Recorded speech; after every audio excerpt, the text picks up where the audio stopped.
Doctor Rauf फारिक साहब से मुल्तमिस हैं, नवादरात से मुताल्लिक़ जो आपकी राय है, इसमें जो खामियां हैं, जो नक़ाइस हैं, जो इन्होंने कोशिश की डॉक्टर साहब ने इस मंजिल तक पहुंचाने के लिए, उर्दू की डिजिटल ट्रांसफॉर्मेशन के लिए या डिजिटल जन्म के लिए, उससे भी हमें आगाह करें इन कोशिशों से। पाकिस्तान में जो ज़बानें और बोलियाँ बोली जाती हैं उनकी तादाद तकरीबन 75 है, 75।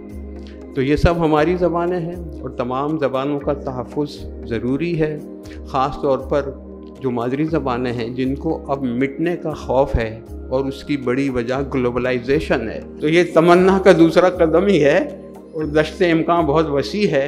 अल्लाह करे आप इसमें कामयाब हो जाएं। मेरी दुआएं आपके साथ हैं। मैं बहुत खुश हूँ, मुझे बहुत खुशी है कि जो चीज़ मैंने सोची थी और जो हो नहीं पा रही थी, अब इन्होंने इसका काम करने का बीड़ा उठाया है। तो वो बीड़ा जो आपने उठाया है, अल्लाह करे ये कामयाब आप हो जाएं।